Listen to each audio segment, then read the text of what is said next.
Internal injury থাকিলে কেতিয়াবা change হোৱাৰ পিছত এনেকুৱা বিহেভ দেখুৱাব পাৰে চ' প্ৰীতম চৌধুৰীক আমি এটা MRI কৰি লওঁ আৰু তাৰ ৰিপৰ্টটো চোৱাৰ পিছতহে বাকীখিনি কথা মই ভালকৈ ক'ব পাৰিম হ'ব ছাৰ মানে ৰিয়াৰ দেউতাক হাইলি এডুকেটেড আৰু তেখেতে যদি তোমাৰ পঢ়া শুনা নাই বুলি গম পায় মই বহুত লাজ পাম মা তাৰ মানে কইনা ঘৰৰ মানুহে মোৰ পঢ়া শুনা চাইহে তোলৈ ছোৱালী বিয়া দিব নেকি মনে মনে থাকা সপোনৰ দেউতাক হঠাৎ নাইকিয়া হৈ গ'ল তাৰ পিছত মাক তেওঁলোকক বিচাৰিবলৈ গৈ সপোনৰো বহু সময় দেখা দেখি নাই মোৰ তেতিয়াই সন্দেহ হৈছিল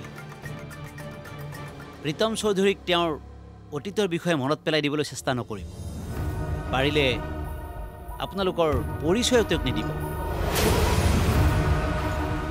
কথাবোৰ স্বতঃস্ফূৰ্তভাৱে মনত পৰিব দিয়ক নহ'লে এই পেচেণ্টক বেডলি এফেক্ট কৰিব কালি পাপা আমাৰ ঘৰত আহি কিবা ডাউট কৰিছে সেইকাৰণে তাই সুধিলে যে আমি সিহঁতৰ পৰা কিবা লুকুৱাইছোঁ নেকি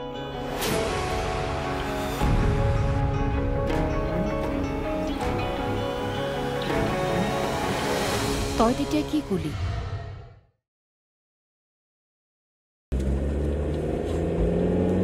ডক্টৰ বৰঠাকুৰে কোৱা এড্ৰেছ মতে সাইকাইট্ৰিষ্টজনৰ চেম্বাৰটো এইখিনিতে ক'ৰবাত হ'ব লাগিছিল তই এটা কাম কৰচোন গুগল মেপত চাচোন ঠিক আছে ৰ চাইছোঁ ঠিকেই গৈ আছো নে ঠিকেই গৈ আছোঁ এই আগৰ টাৰ্ণিংটো ল'লে পাই যাম কোনটো এই টাৰ্ণিং এইটো আচ্ছা ৰাইট আপোনাৰ কাম মই কৰি দিম মাত্ৰ আপুনি মোৰ কাম কৰি দিব লাগিব যিকোনো প্ৰকাৰে আপুনি মোক এইখিনি হেল্প কৰক লাগিলে সেয়া বন্ধুত্বৰ খাতিৰতে হওক বা কলিগ হিচাপে হওক মুঠৰ ওপৰত এই সময়ত মোৰ বাবে ফ্লেট এটাৰ খুবেই প্ৰয়োজন try to understand mister Gupta okay bye C you soon mister গুপ্তাই যিকোনো বিনিময়তে মোক পইচা দি ফ্লেটটো লোৱাত সহায় কৰিবই মোৰ আৰু সৌৰভৰ পইচাৰে মেনেজ নহ'লেও মাৰ ঘৰৰ পৰা পইচা লৈ হ'লেও মই মুঠতে ফ্লেটটো কিনিহে এৰিম মুঠতে সৌৰভে এই ঘৰ ত্যাগ কৰি ফ্লেটলৈ শ্বিফ্ট হ'বই লাগিব it's final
hello' Borthakur sir মই ধৃতি চৌধুৰীয়ে ক'লোঁ হয় তেখেতে বৰ্তমান অকণমান ভালেই পাইছে এতিয়া ঔষধ খাই জিৰণি লৈছে ছাৰ আপোনাক এটা কথা সুধিবলৈহে ফোন কৰিলোঁ আপুনি যে কৈছিলে তেখেতক বৰ্তমান ঘৰতে ৰাখি চিকিৎসা কৰিব পাৰিম বুলি ছাৰ তেখেতক সোনকালে ভাল কৰি তুলিবলৈ মই কি ঘৰুৱা যত্ন ল'ব লাগিব হয় ছাৰ হ'ব ঠিক আছে ছাৰ আপুনি পৰামৰ্শ দিয়া ধৰণেই মই কৰিম ধন্যবাদ ছাৰ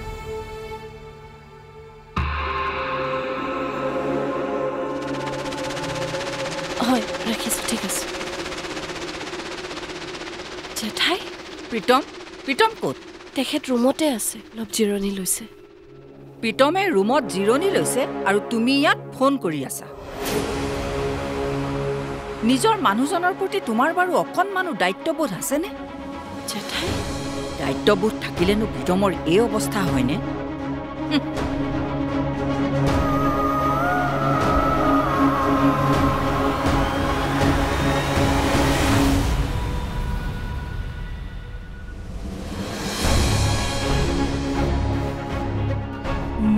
ল'ৰাটোক এইখন ঘৰত ৰাখি অন্ধকাৰ ভৱিষ্যতৰ ফালে ঠেলি দিব নোৱাৰোঁ। মায়েও এইখন ঘৰৰ পৰা যোৱাৰ কথাই ছাজেষ্ট কৰিছে। আৰু আজি জ্ঞানে কাম কৰি থকা দেখি মোৰ আজিয়ে ইয়াৰ পৰা যাওঁ যাওঁ লাগিছে। সৌৰভ আহক, আজি ভালকৈ পাঠ পঢ়াব লাগিব।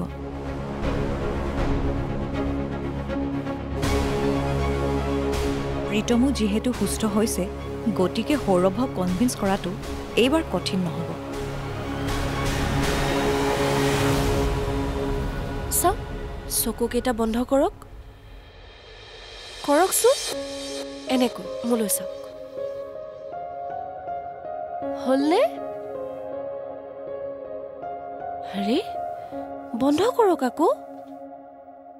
এনেকে কৰক। এতিয়া দীঘলকৈ উশাহ এটা টানি লাহে লাহে উশাহটো এৰি চকু দুটা মেলি দিয়ক। আৰু এবাৰ কৰক। কি হ'ল? ঠিক আছে, এতিয়া আমি আৰু এক্সাৰচাইজ নকৰোঁ।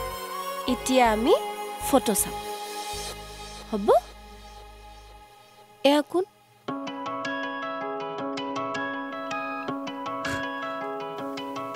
মই আপুনি। ঠিক আছে, এয়া দেউতা। দেউতা দেউতা। আৰু এয়া মা। মা। মা আৰু দেউতা। আৰু এয়া দাদা। দাদা। এয়া বৌ। দাদা। দাদা। বৌ। বৌ। এতিয়া আমি চাম এইখন। প্ৰীতম, এয়া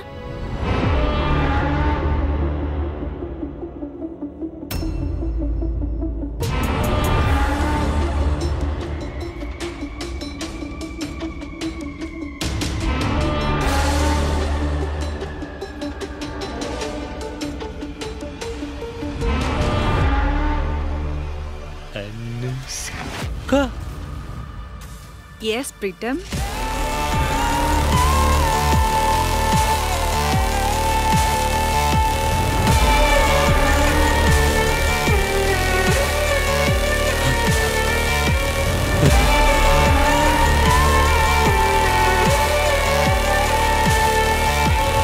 হৈ যাব দেউতা, তুমি চিন্তাই নকৰিবা।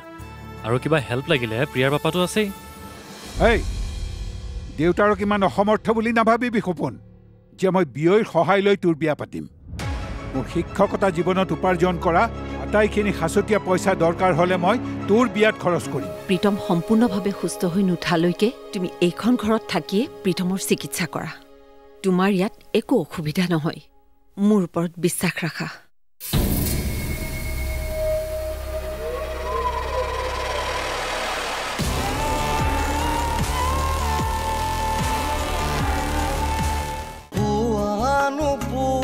কাহিনী অনুৰাগিনী অনুৰাগিনী পুৱাৰ কাহিনী অনুৰাগিনী অনুৰাগিনী। চম্পা, বাইদেউ কিবা লাগিছিল? অকণমান চাহ বহাই দেচোন, এইবোৰ পিছতো কৰি থাকিবি। ঠিক আছে। আৰু শুন, দুকাপ চাহ বেছিকৈ বহাবি। সোনকালে কৰিবি, লাহে লাহে কৰি থাকিলে জেঠাইৰ আকৌ খং উঠিব। ঠিক আছে?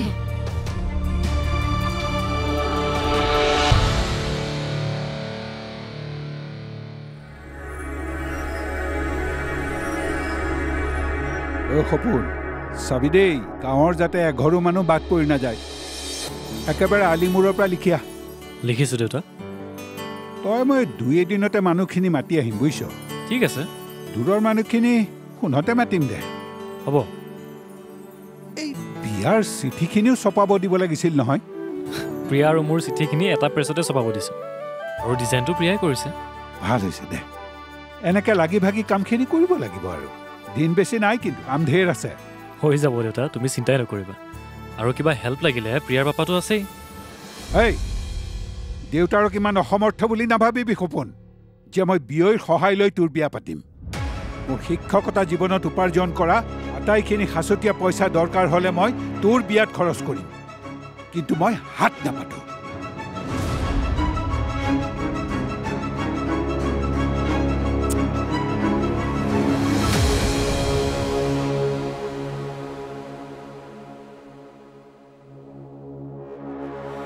ঋতিকা তুমি কি হ'ল কি ভাবি আছিলা নাই মানে মই কোৱা আকৌ মানে সৌৰভ জ্ঞান ডাঙৰ হৈ আহিছে আৰু এইকেইদিনতে তাক নতুন স্কুলত এডমিশ্যন দিব লাগিব কিন্তু ঘৰৰ ওচৰত তেনেকুৱা ভাল স্কুলো নাই সেইটোতো হয় দূৰৰ স্কুল এখনত দিলেও ঘৰৰ পৰা ৰেগুলাৰ অনা নিয়া কৰাটো সম্ভৱ নহয় তাতকৈ যদি আমি ওচৰ চাপি যাওঁ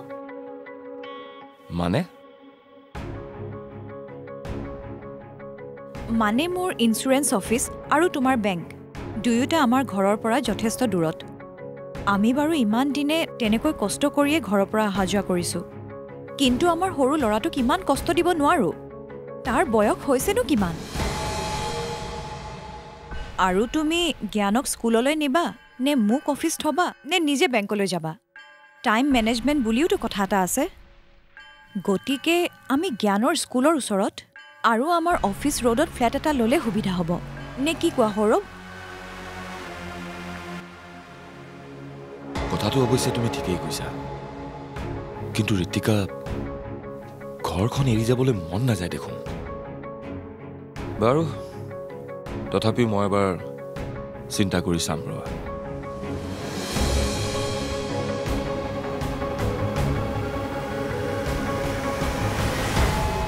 তোৰ কথা মই কৈয়ে থাকোঁ নহয় অনুষ্কা মোৰতো প্ৰীতমলৈ তোকে আনিবলৈ মন আছিল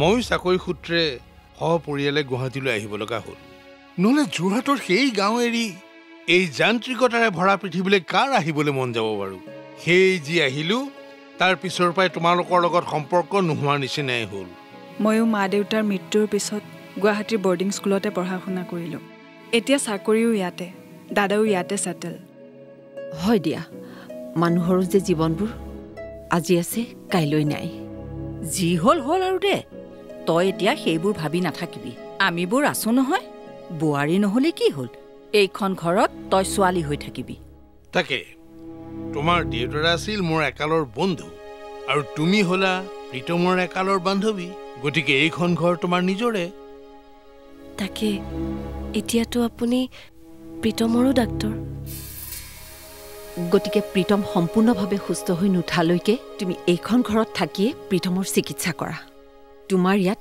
একো অসুবিধা নহয় মোৰ ওপৰত বিশ্বাস ৰাখা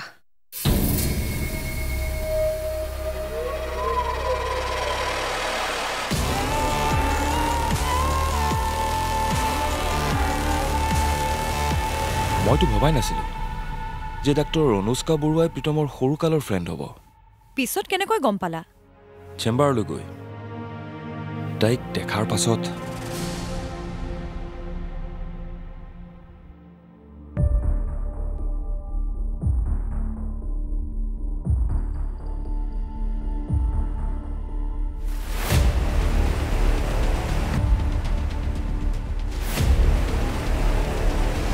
আপুনি ডাক্তৰ অনুষ্কা বৰুৱা হয় প্লিজ হেভ এ চিট চিয়'ৰ থেংক ইউ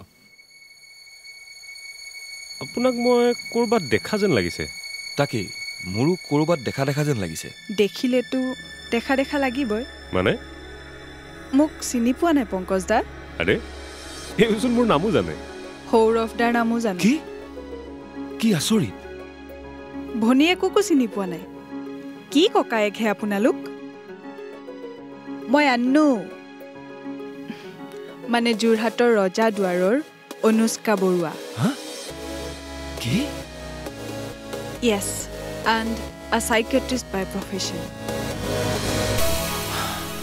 আৰু এনেকৈ প্ৰায় 18 বছৰ পাছত আমাৰ দেখা সাক্ষাৎ হ'ল বাৰু বোলা মই তোমাক তাইৰ লগত চিনাকি কৰাই দিওঁ মই তাইক লগত লৈয়ে আহিছোঁ এতিয়া চাগে তাই মা দেউতাৰ লগত কথা পাতি আছে চিনাকি হ'ম ৰবা এতিয়াৰ পৰা লগ পাই থাকিমেই যেতিয়া কথা বতৰাটো হৈয়ে থাকিব তুমি আগতে মোৰ কথাটো মন দি শুনা ফেমিলি ডক্টৰ ঘৰলৈ আহিলেই যেতিয়া প্ৰীতমৰ লাহে লাহে ইম্প্ৰুভমেণ্ট হৈ যাব তাৰ কথা চিন্তা কৰিবলৈ তাৰ ৱাইফো আছে ফ্ৰেণ্ডো আছে চ' এতিয়া তুমি আমাৰ কথা ভাবা মানে মই যে তোমাক কৈছিলোঁ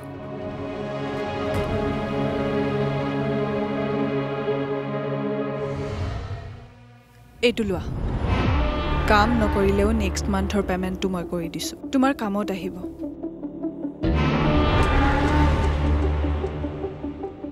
আৰু আণ্টিহঁতেও তুমি যোৱাটো এগ্ৰী কৰিছে কাৰণ প্ৰীতমে এতিয়া বেটাৰ ফিল কৰি আছে এনেকুৱা এটা কাণতলীয়া চৰ সুধাম কাণৰ লতি ইয়াতে সৰি পৰিব এই গংগুটি চৌধুৰীক চিনি পোৱা নাই তোৰ বাপেৰৰ বিয়াও দেখিছোঁ মই চিনি পাইছোঁ আপুনিহে সৰুবোৰ চফা মনটো চিনি পোৱা নাই তই তাইৰ মনটোৰ ভিতৰত সোমাই চাইছ নেকি পোৱাৰ কাহিনী অনুৰাগিনী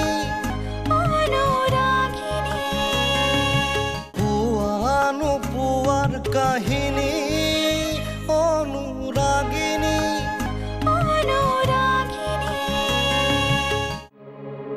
দাদা লওক আপোনাৰ মেডিচিন খোৱাৰ সময় হৈছে খাওক আকৌ নাখালে আপুনি ভাল কেনেকৈ হ'ব নাখাওঁ মই এক্সকিউজ মি প্ৰীতমক মেডিচিন তুমি খুৱাব নালাগে মই খুৱাম কিন্তু মই এখেতৰ পাৰ্চনেল নাৰ্ছ আৰু মই ফেমিলি ডক্টৰ কাম ফ্ৰেণ্ড চ' প্ৰীতমৰ কেয়াৰ এতিয়াৰ পৰা মই ল'ম তুমি যাব পাৰা কিন্তু মোক পেচেণ্টক চাবৰ কাৰণে পে'মেণ্ট কৰা হয় আৰু মোক এই কামৰ কাৰণে এপইণ্ট কৰা হৈছে ইয়া বাট নিডছ থকালৈকে আৰু এতিয়া এইটো চাইকলজিকেল মেটাৰ তোমাৰ ইয়াত একো প্ৰয়োজন নাই ইউ কেন লিভ নাও তুমি যোৱা মই তোমাক চিনি নাপাওঁ মোক মেডিচিন মোৰ বেষ্টিয়ে খুৱাব না বেষ্টি এইজনী বেয়া মোক বেজি দিয়ে বেয়া পাওঁ মই শুনিলা নহয়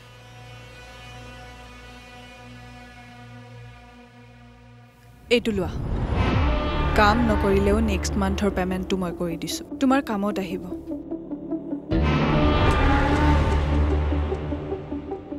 আৰু আণ্টিহঁতেও তুমি যোৱাটো এগ্ৰী কৰিছে কাৰণ প্ৰীতমে এতিয়া বেটাৰ ফিল কৰি আছে চ'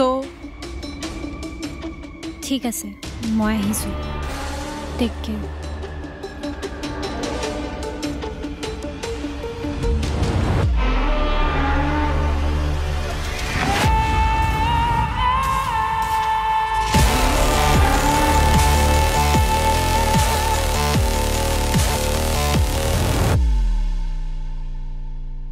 ঘৰৰ মানুহে সিদ্ধান্ত লৈছে যেতিয়া মই ইয়াত একো কৰিব নোৱাৰিম ইমান দিনে তুমি বৰ ধুনীয়াকৈ প্ৰীতমৰ চোৱা চিতা কৰিলা তাৰ বাবে তোমাক বহুত বহুত ধন্যবাদ মাজে মাজে আহি থাকিবা থেংক ইউ আপোনাক লগ পায়ো মোৰ বৰ ভাল লাগিল ভগৱানে আপোনালোকৰ সংসাৰখন ভালদৰে ৰাখক আৰু প্ৰীতম দাও সোনকালে সুস্থ হৈ উঠক বাৰু আহিছোঁ এতিয়া যোৱা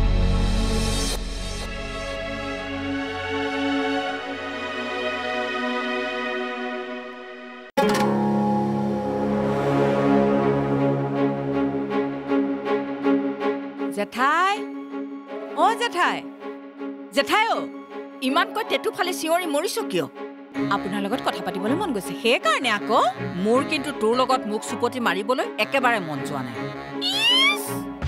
বাইদেউৰ লগত দেখোন মুখ চুপতি মাৰিয়ে থাকে সৌব কথা কি কি কয় মই শুনো নহয় অ' তাৰমানে তই কোনে কি কথা পাতি থাকে তাকে কাণ পাতি শুনি থাকো কাণ পাতি নাথাকো আপুনি ইয়াত কথা ক'লে অ' তাত শুনায়ে পায় কাণ পাতিব দৰকাৰে নাই মই এতিয়া কি কৰোঁ এনেকুৱা এটা কাণতলীয়া চৰ সুধাম কাণৰ লতি ইয়াতে সৰি পৰিব এই গংগুটি চৌধুৰীক চিনি পোৱা নাই তোৰ বাপেৰৰ বিয়াও দেখিছোঁ মই চিনি পাইছোঁ আপুনিহে সৰুবোৰ চফা মনটো চিনি পোৱা নাই তই তাইৰ মনটোৰ ভিতৰত সোমাই চাইছ নেকি চাফা নে লেতেৰা চুপ থাক কথা নকবি আপুনি মাৰিলেও মাৰক কাটিলেও কাটক প্ৰীতম দা কিন্তু বৌ কাৰণেহে সুস্থ হৈছে আইঅ' বেছি বৌজনীয়ে প্ৰীতম দাৰ লগত ইমান কষ্ট কৰিছে